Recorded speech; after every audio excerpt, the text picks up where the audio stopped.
여러분 안녕하세요. 행복한 노후를 준비하는 금태연구소의 박정현입니다. 10월 들어서 잠시 반등을 시도했던 국내 증시가 최근 이스라엘과 하마스 간의 전쟁의 확산 가능성이 높아지고 또 미국채 10년 금리가 한때 5%를 기록하는 고금리 국면을 이어감에 따라서 지난주에는 국내 증시 모두 큰 폭의 급락세를 보였습니다. 현재 시장에서의 가장 큰 관심은 뭐니 해도 이 미국채 금리의 상승세가 어디까지 이어질 것이냐 하는 부분인데요. 그래서 오늘 이슈 분석 시간에서는 미국채 10년 금리가 과연 어디까지 상승할 수 있을지 다시 한번 짚어보도록 하겠습니다. 자, 그러면 일요일에 만나는 이슈 분석 지금 바로 시작하도록 하겠습니다. 자, 먼저 최근의 가격시장 흐름을 살펴보면 지금 지난주 보게 되면은 주식시장이 거의 이스라엘과 하마스 전쟁에 비할 바는 못 되지만 거의 이 주식시장도 폭탄을 맞은 것 같은 그런 가파른 하락세를 보였습니다. 지금 다우 같은 경우야 마이너스 1.6%였지만 S&P 나스닥 모두 2%에서 3%대의 하락세를 보였고요. 상해 항생도 마찬가지고 특히 우리 코스피가 3.3, 코스닥은 6.5%의 주간 하락률을 보이면서 770선까지도 지금 깨고 내려온 상황을 보여주고 있습니다. 그래서 YTD 기준으로 지금 S&P 나스닥은 그래도 10%, 24%의 상승률을 유지하고 있는데 우리는 지금 코스피가 6%까지 상승률이 떨어졌고요. 코스닥도 한때 35% 넘어갔던 것이 13%니까 사실 하반기 들어서 이 국내 증시의 이 어떤 그 부진한 모습이 상당히 좀 돋보이고 있다라고 볼 수가 있겠습니다. 지난주에 채권 시장도 일제히 미국채 10년 금리가 한때 5%를 찍었다가 지금 이제 금요일 종가로는 한 4.93 정도까지 내려왔는데요. 어쨌든 한 주 동안 30bp가 급등을 했고 국내에서도 이 금리 상승세가 좀 이어졌습니다.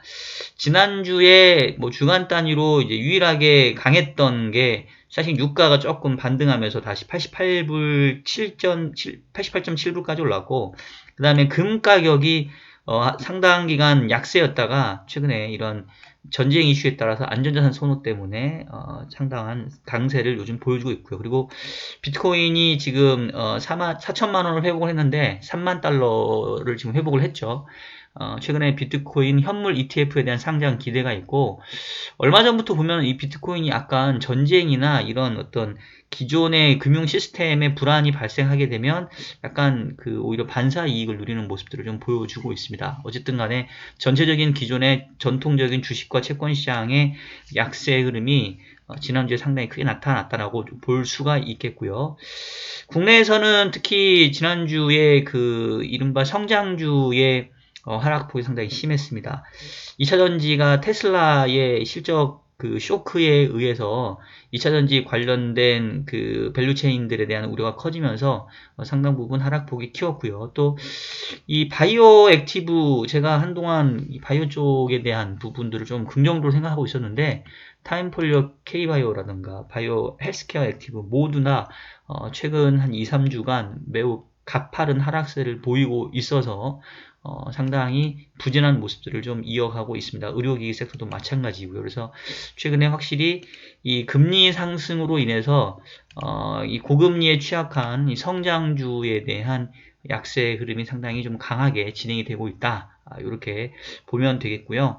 그래도 다행스러운 거는 유가가 지금 만약에 이제 이른바 이란이 참전을 하게 되면 제가 지난주에도 말씀드렸던 것처럼 중동 전쟁이 이란까지 참전하는 그런 형태로 확전을 하게 되면 이 이른바 유가의 급등세가 나타날 수 있고 이로 인해서 최악의 경우에 호르무즈 해협이 봉쇄가 되면 유가의 100불 이상 어디는 150불까지도 보고 있던데 이제 그런 모습이 나타나면 사실은 주식이건 채권이건 일시적으로 모두 다 패닉셀링이 한번 나올 수 있는 상황인데 일단은 지난주에 보게 되면은 어쨌든 간에 이 바이든이 이스라엘에 도착을 해서 조금 이스라엘과 연대감을 얘기를 했지만 이 인도주의에 대해서는 좀 이렇게 어느 정도 좀 이스라엘을 다독이는 모습이 있었고요. 다행히도 지금 가자 지구의 아래쪽이 이집트와 연결되어 있는 라파 지역이 일시적으로 조금 이 봉쇄가 해제되면서 이 구호품들이 좀 전달이 된 걸로 지금 얘기가 되고 있습니다. 다시 물론 닫히긴 했지만, 그리고 지금 미국의 인질이 2명 정도 풀려났기 때문에 하마스 입장에서는 뭐 어떻게 보면 일종의 심리전이겠죠. 이스라엘로 하여금 가자 지구에 지상군이 투입되는 거에 대해서는 조금 뭔가 이렇게 여러 가지 복잡한 생각들을 좀 만들고 있고, 시간이 지나면서 이스라엘도 어떻게 하면은 이거를 잘 풀어나갈지 좀 고민할 거기 때문에, 어쨌든 간에 그 어느 누구도 이 이란이 확전하는 것까지는 바라지 않기 때문에, 이제 바라고 희망하건대, 어쨌든 비극은 비극이지만, 추가적으로 이게 확전이 되기보다는 좀 원만히 끝났으면 하는 바람인데요. 이거는 어디까지나 바람이니까 이 부분에 대해서는 추후 상황을 좀 지켜보도록 하시겠고요.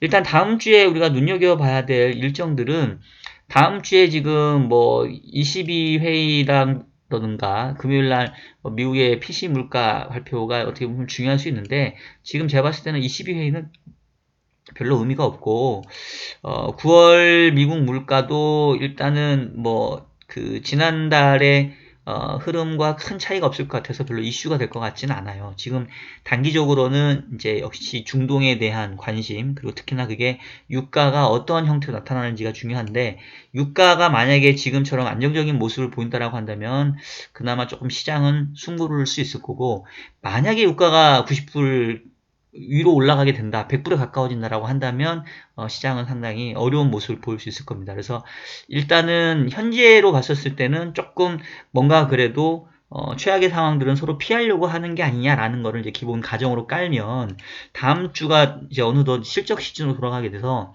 다음 주에 이 주요 종목들의 실적 발표가 되게 많아요. 지금 미국에서는 이른바 70주라고 하는 이 기술주 의 발표가 있는데요. 화요일날 알파벳과 마이크로소프트가 있고, 그 다음에 수요일날 메타, 그리고 목요일날이 아마존과 인텔 뭐 이런 등등의 그 화수목의 주요 실적 발표가 있고, 우리나라에서도 지금 수요일날 에너지솔루션, 목요일날 하이닉스, 현대차, LG전자 등의 기업 실적 발표가 있습니다. 현재로서는 기업 실적이 뭐 3분기가 뭐 그렇게 급락했을 것 같지는 않고요. 특히나 반도체 같은 경우는 약간 턴어라운드에 대한 기대감이 있고, 국내에도 지금 수출이 10월부터는 이제 플러스 전환 가능성을 좀 높이고 있기 때문에 전체적으로 기업 실적은 전년 동기 대비로 봤었을 때는 조금 개선되는 모습이 나타날 수 있거든요. 그러니까 그동안에 부진했던 폭이 조금 줄어드는 정도. 그렇다고 하면은 실적이 이렇게 쇼크를 내면서 주가가 많이 떨어질 것 같지는 않습니다. 그래서 저는 이제 기본적으로 제가 뭐 올해 상고하저의 비율을 계속 말씀을 드렸지만, 어디까지나 이 상반기의 상승폭을 되돌리는 정도지 막 하반기가 완전히 급락하는 정사를 보지는 않거든요. 그래서 2400 이하 정도 수준이라면 제가 우려했던 이 금리와 이 물가에 대한 부정적인 영향들이 이제 반영된 레벨로 보고 있기 때문에 2350 이하로 꼬라박을 정도의 상황이 되려면 유가가 90불 이상 100불 넘어가는 그런 그 중동 전쟁의 확전, 이제 요거가 나타나야 그런 최악의 상황으로 갈 수 있다라고 보여지고요. 그게 이제 아니라고 한다면 2400 이하에서는 조금 추가적인 하락은 제한될 수 있지 않겠냐라는 게 제 기본적인 생각입니다. 그리고 이제 이 와중에 결국은 이제 심리적으로 가장 키를 쥐고 있는 게 미국채 10년 금리의 향배일 텐데, 제가 한 2달 정도 전에 미국채 10년 금리 어디까지 갈 수 있겠나 싶어가지고 제가 이제 자료를 한번 냈었고, 그 당시에 제가 예측했던 금리 레벨은 사실 4.5 정도 수준이었습니다. 사실은 요 정도 수준을 제가 봤었는데 제 전망보다 지금 거의 한 50bp 정도 더 급등을 한 거예요. 그래서 다시 한번 그때 봤던 변수들을 한번 점검을 해보고, 현재 시점에서 제 평가를 해봤었을 때 언제까지 금리가 더 올라갈 수 있을지를 다시 한번 좀 점검을 해보도록 하겠습니다. 일단은 지금 미국채 10년이 지난주에 한때 장중에 5%를 지금 찍었었는데, 이게 2007년 6월 이후니까 이제 13년, 16년 만에 지금 최고치인 거고요. 사실 테크니컬리 봤었을 때는 이렇게 막 걸리는 선이 별로 없어 보여요. 굳이 테크니컬리 이제 상단을 뽑는다면은 전고점 수준이 한 5.25 정도 됩니다. 그래서 5.25, 5.3 정도가 다음번 저항선이 될 거다라는 얘기들이 나오는 이유가 이제 그렇다라고 보시면 되겠고요. 일단은 최근에 이 미국채 금리가 상승세를 보이고 있는 이유가 그때도 한 7가지 정도 말씀을 드렸는데 이 중에서 최근에 이제 특히나 어떤 금리 상승에 대한 압력을 계속 강하게 하고 있는 게 한 세네 가지 있는 것 같아요. 일단은 최근에 금리가 올랐음에도 불구하고 여전히 기준금리 상단 대비로는 10년 금리가 낮습니다. 즉 커브가 이제 역전되어 있는 상황이기 때문에 지금 최근에 장기채 금리가 올랐지만 기준금리보다 여전히 아래쪽에 있다라는 얘기는 뭐 충분히 다 올랐다라고 얘기하기가 좀 어려운 부분이 있고요. 그리고 이제 미국 재무부가 이 국채 발행을 그 1조 원대로 3분기에 늘리면서 시장에 좀 충격을 줬었는데 4분기에는 좀 줄긴 줄어요. 근데 지금 변수가 발생을 한 게 이번에 이 바이든 대통령이 이스라엘 갔다 온 다음에 사실은 그렇게 크게 성과가 좋지 않았잖아요. 반쪽 외교에 그쳤다라고 얘기를 하는 게 8시간밖에 체류하지 못했고 원래 계획했던 중동 국가들과의 어떤 정상회담을 못하고 지금 까여서 왔기 때문에 상당히 조금 입지가 난처해진 상황이고 그러면서 이제 와서 한 게 지금 이 이스라엘에 대한 부분들 그리고 최근에 이 러시아와 우크라이나에 대한 부분들까지 해서 양쪽에 우리가 긴급 안보 관련돼서 좀 예산이 필요하다라고 지금 예산을 신청해 놓은 상황입니다. 지금 보니까 1000억 달러 정도의 예산을 신청을 했는데 이게 우리나라 돈으로 따지면 135조 정도 되는 돈이에요. 그래서 이스라엘에 한 140억 불, 그 다음에 우크라이나에 600억 불 정도 이제 긴급 안보 관련된 예산이 필요하다라고 지금 요청을 해놨는데 지금 하원 의장이 공석인 상태이기 때문에 이게 뭐 어떻게 진행될지 모르겠어요. 근데 어쨌든 간에 지금 가뜩이나 미국이 재정 상태가 좋지 않은데 1000억 달러 정도 추가로 이제 이 전쟁에 관련된 지원비가 들어간다고 하면 사실 이것도 채권 시장 입장에서는 그렇게 좋아할 만한 뉴스가 아니거든요. 또 채권 발행이 늘어날 수 있어 라는 이제 우려로 불거질 수가 있고요. 또 양적 긴축과 관련돼서 여전히 계속 이제 시장 상황이 좀 진행이 되고 있고 그리고 지금 물가 상승률이 계속 높아지고 있는데 이제 유가가 또 상승하니까 불안 심리를 자극할 수 있고 이 와중에 미국의 경제 지표가 지금 너무 좋잖아요. 그래서 특히나 지난주 같은 경우는 소매 판매가 서프라이즈를 기록을 하면서 야 이런 정도 상황이면 금리 안 올리는 게 이상한 게 아니냐. 그래서 사실은 전체적으로 어떤 그 재료적인 측면에서 봤었을 때는 미국채 금리가 여기서 5%를 더 넘어가도 별로 사실 할 말이 없는 상황이긴 합니다. 정확하게 5%라고 하는 빅 피겨가 반드시 지켜진다라고 얘기하기가 조금 애매한 구석들이 있어요. 그래서 일단 결론적으로는 상단 부분을 이제 5.25 정도까지는 테크니컬리 열어놓을 필요는 있다라고 말씀드릴 수 있겠고, 다만 이제 전략적인 측면에서는 어쨌든 간에 미국채 10년이 5% 이상의 구간은 오버슈팅 구간이지 여기서 계속 유지되는 기간은 아니라고 봅니다. 왜냐하면 버티기가 쉽지 않은 그 경제 여건상 버티기가 쉽지 않은 레벨이라고 보고 있고요. 이제 바야흐로 고금리에 따른 이제 충격이 좀 시장에 나올 수 있고, 그리고 특히나 최근에 주식시장이 이제 불안한 모습을 보이고 있기 때문에 금리가 상승하면 아마 위험자산인 주식이 오히려 이제 크게 조정을 받는 모습을 보이면 이른바 안전자산 선호적인 측면에서 또 이 미국채에 대한 대기 수요가 좀 발생을 할 수가 있어요. 그래서 5% 이상에서는 5.25까지의 추가 상승 룸은 열어두되 5% 이상은 지속되는 레벨보다는 이제 그 위로 갔었을 때는 다시 아래로 내려오는 힘이 커지는 구간으로 보고 있습니다. 그 얘기는 테크니컬리 내지는 전략적으로 봤었을 때는 채권 투자 관점에서는 5% 이상에서는 장기채나 뭐 요즘은 뭐 단기 채권도 괜찮고요. 어쨌든 채권을 적극적으로 사야 되는 이른바 채권 투자의 적기라고 좀 보고 있고 주식시장 관점에서는 금리의 상단이 꽤 멈추고 어느 정도 하향 안정화되는 데까지 시차를 좀 봐야 주식시장은 조금 긍정적으로 좀 해석을 할 수 있을 거예요.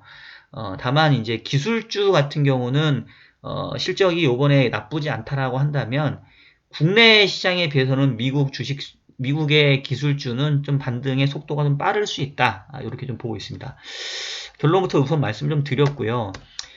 일단은 10년짜리 금리가 5% 이상 머무르진 않을 것 같다라고 지금 보는 이유가, 일단 가장 큰 것은 그 물가에 대한 부분들이 있는데요. 제가 이제 그때 제 기본적인 물가 모형 계속 말씀을 드리고 있잖아요. 그래서 지금 지난 9월 물가도 3.7 정도 나올 거다라고 제가 미리 말씀을 드렸는데, 단기적으로는 지금 10월 물가와 11월 물가가 지난 9월 물가인 3.7보다는 조금 내려오게 됩니다.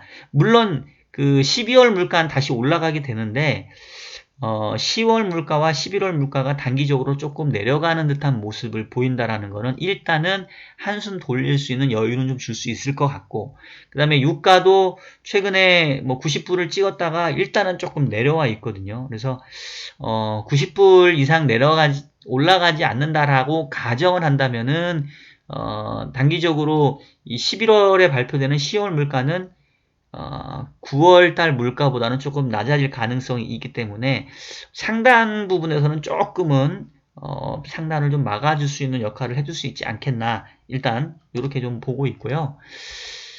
그리고 지금 현재 연준이 올해 연말에 기준금리를 5.1 정도, 즉 추가 인상의 가능성 한번 열어놨는데, 여전히 페드와치에 따른 12월 FOMC를 보게 되면은 여전히 금리 동결 가능성이 80%로 매우 높은 상황이에요. 그러니까 그 얘기는 시장에서는 이제 반신반의한다는 건데, 지난주에 제롬 파월 의장의 기자간담회가 있었었는데, 보니까 기존에도 연준 위원들이 몇몇이 그런 얘기를 했었죠. 미국채 10년 금리가 급등세를 보이면서 연준의 일을 덜어주고 있다. 즉 미국채 10년 금리가 이미 5%에 뭐 육박하는 상승세를 보였는데, 그럼 굳이 연준이 금리 인상을 여기서 할 필요가 있냐? 안 해도 어느 정도 긴축 효과를 내주고 있다라는 얘기를 했었는데, 제롬 파월 의장도 그 얘기를 똑같이 지금 해주고 있습니다. 그래서 그런 거를 감안해보면 반대급부로 5% 이상 시장금리가 올라가면 연준이 추가 금리 인상에 대해서는 필요성을 덜 거기 때문에, 그렇다고 한다면 역시 5% 이상에서는 대기 수요들이 조금 유입될 수 있는 그런 양상으로 흘러갈 가능성이 있지 않냐, 이런 생각이 들고요. 다만 추가적인 금리 상승이 5%대에서는 조금 제한된다라는 말씀이지, 이게 다시 뭐 4% 중반까지 급락하긴 좀 어렵죠. 왜냐면 지금 이제 기본적으로 시장이 두려워하는 거는 high and for longer 아니겠습니까? 높아진 금리 수준이 상당 기간 유지된다라는 거기 때문에, 아마도 뭐 최선의 상황들은 연말까지 미국채의 금리가 5% 내외, 긍정적이라면 한 5% 이하 4.9대 전후에서 조금 자리 잡는 게 제가 봤을 때는 최상의 시나리오일 것 같고요. 주식시장 관점에서는 역시 2400 이하에서는 하락세가 좀 제한되고 조금 2400에 살짝 웃도는 정도, 요 정도가 제가 봤을 때는 좀 기대할 수 있는 최상이 아니겠는가. 근데 일단은 요 레벨대에서는 주가가 더 아래쪽으로 빠지고 금리가 더 올라갈 거다라고 보는 것도 또 상당히 조금 반대급부로 좀 쏠리는 시각이 아닌가라는 생각이 들고요. 항상 시장은 작용과 반작용이 있기 때문에 최근에 가파르게 올랐던 미국채 금리 상승에 대한 반대급부의 영향력들이 좀 있을 거고, 그로 인해서 급하게 하락했던 주가도 일정 부분 조금 바닥을 다지는 그런 모습들은 좀 있을 수 있다. 그리고 국내 시장보다는 미국 시장이 조금 더 반등의 모습이 더 나올 수 있고, 일단 요번 주 발표되는 기업 실적이 중요한데, 지금 지난주 같은 경우는 테슬라는 어닝 쇼크, 반면 넷플릭스는 뭐 어닝 서프라이즈를 좀 기록을 했습니다. 지금 현재 가장 관심을 갖는 것은 아무래도 이 알파벳하고 MS, 그 다음에 메타, 그 다음에 아마존, 인텔, 다음 주 화수목으로 이어지는 이 미국의 주요 빅테크 기업들의 실적이 중요한 그런 관건이 될 것 같고요. 현재로서는 현재 지수대에서는 더 시장에 충격을 주기보다는 지금 정도 수준에서는 어느 정도 조금 바닥을 다지는 정도의 재료가 되지 않을까라는 생각이 좀 들고, 대신 이 모든 것의 전제 조건은 이 유가에 달려 있다. 하지만 현재로서 유가는 아직은 조금 그래도 안정적인 모습들을 좀 보여주고 있고요. 재밌는 게 금리는 다 올랐는데 달러 인덱스라던가 이런 지표들은 최근에 확실히 조금 고점 부분이 좀 막히고 있어요. 그래서 최근에 미국채 금리가 좀 상승한 부분들은 약간 좀 오버슈팅이 좀 섞여 있지 않나라고 좀 저는 좀 기대를 해보고 있습니다. 다만 지금 이제 그동안 현금 비중을 여전히 이제 들고 있는 분들은, 저는 최근에 현금을 좀 소진하고 있거든요. 그래서 이른바 이제 저가 분할 매수 기회로 주식보다는 주로 채권 위주로 좀 담아가고 있는데, 아직 불확실성이 완전히 거친 거는 아니기 때문에 이른바 조금씩 분할해서 사야 돼요. 지금 관점에서 뭐 갑자기 야 이거 뭐 이 정도면은 다 왔어라고 몰빵 지르시면 안 되니까, 어쨌든 간에 전체적으로 바닥 부분, 주가는 약간 바닥 부분, 금리는 고점 부분이라는 인식하에 조금씩 양시장을 그동안 관심 가졌던 섹터와 장기채에 대해서 조금씩 분할해가는 그런 매수기회로 보고, 일단은 제일 중요한 거는 이란의 참전 여부가 중요하니까 지금 이스라엘 그 지상군이 가자 지구에 들어가냐 안 들어가냐가 현재로선 초미의 관심사 아니겠습니까? 그래서 그거는 아마 이제 요번 주 정도면 어느 정도 윤곽이 드러날 것 같은데, 그 부분 마저 우리가 좀 검토해보고 시장에 충분히 접근해도 늦지는 않을 것 같다라는 말씀 드리겠고, 다만 가격적인 측면에서는 지금 정도면 이제는 어느 정도 조금 현금 늘어났던 것들을 투자할 수 있을 만한, 투자를 검토할 만한 그런 레벨대에는 온 것 같다. 우리가 투자를 할 때 밸류와 모멘텀을 따지게 되는데, 밸류의 현실적인 측면에서는 조금 이제는 매수 기회가 온 정도로 보시면 되겠고, 모멘텀까지 마저 살펴보면서 투자를 하시면 좋을 것 같습니다. 자, 오늘 영상은 저는 이 정도에서 마치도록 하겠고요.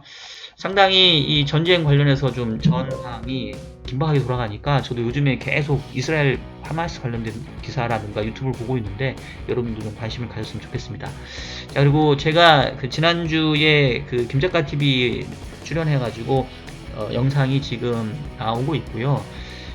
일부 영상이 나왔고 아마 2부, 3부 영상이 연달아 나올 거예요. 그리고 지난주에 영상을 다 못 찍어가지고 이번주 수요일날도 추가 녹화가 예정되어 있으니까 당분간 김작가TV에 제 영상이 아마 5-6개 정도 올라갈 예정입니다. 그래서 여러분들 역시 저희 구독자분들 김작가TV 많이 가셔서 제 영상에도 좋은 댓글들, 좀 응원의 댓글들 많이 달아주시면 감사할 것 같습니다.